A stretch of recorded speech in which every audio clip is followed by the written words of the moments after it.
Journalists have a tough job of staying within the ethical boundaries of their work. There are ethical standards that create good practice principles that should be used in specific challenges that journalists are faced with.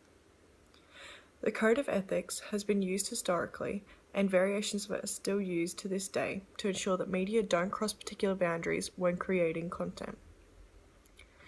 The reason that codes of ethics are used throughout different societies worldwide is because it creates a guideline that not only helps journalists not fall into legal troubles, but also ensures that people that are affected by the story feel equal and safe.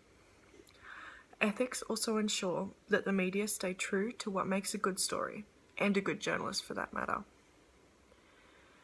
The professional conduct of a journalist is based on their ethics and manner of professionalism.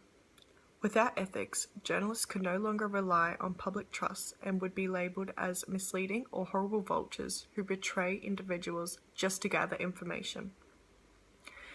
Therefore, betraying these ethical codes could not only lead to public disinterest, but also result in legal issues for that particular individual.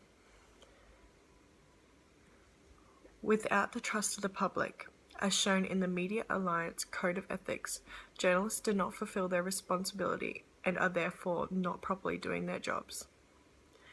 Ethics is a difficult tightrope to balance.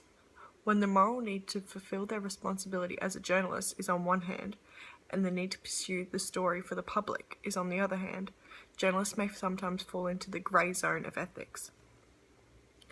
So why do we need ethics, and what are the most common issues with this in journalism? Well, in my eyes, the most prominently controversial issue within the media recently is the Barnaby Joyce scandal.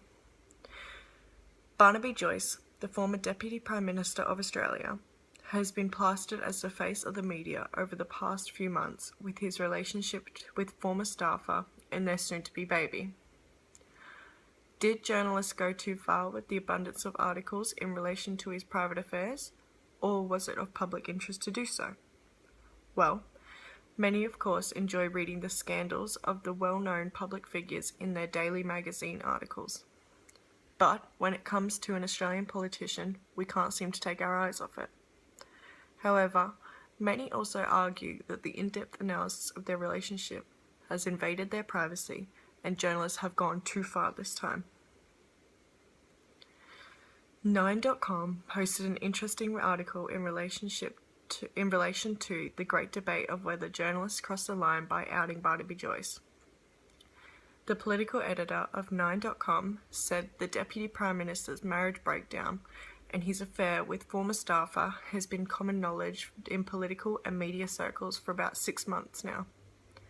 It hasn't been reported because it's a consensual relationship between two adults, and although it's fascinating gossip, there was no compelling evidence of public interest in telling it. But around the world, powerful men are now being called to account for their relations with women and the work that they work with, and perhaps that's enough reason for shining light on this topic. But the morality of telling the story is as worthy for debate as the affair itself. Joyce himself stood firm, telling the ABC he wanted to make sure that private matters stay private. So, it's a private matter. I don't think it helps me. I don't think it helps my family. And I don't think it helps anybody in the future to start making this public discussion.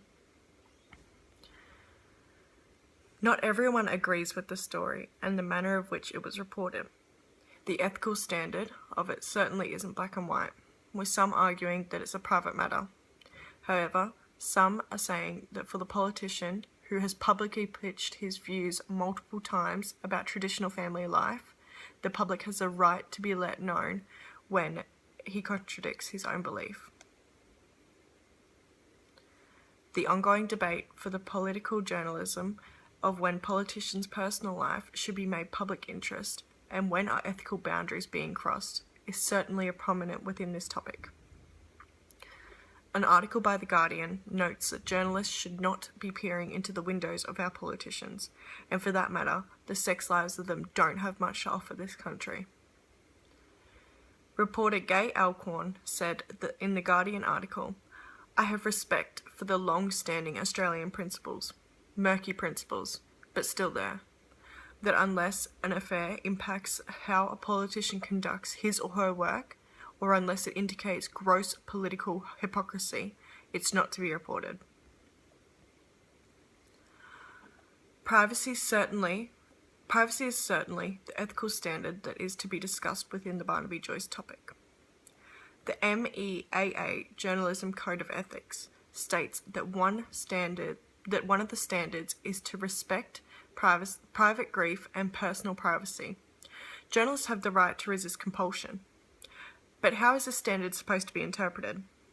Journalists have the right to resist compulsion? Does this mean that journalists are compelled to get a story, but if they think that it isn't right, then they should resist? And how are they meant to know when exactly to resist? These standards are not set out in a way that is simple and easy to abide by, and no two stories are the same, making each factor of the story question the ethical codes.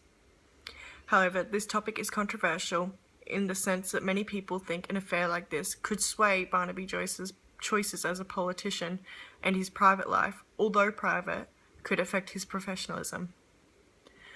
To conclude, the Barnaby Joyce scandal that has been the topic of most households over the past few months has brought up the ethical issues of reported journalism. Was it right for journalists to publish his private situation, or did they push ethical standards that break the trust of the public? You decide.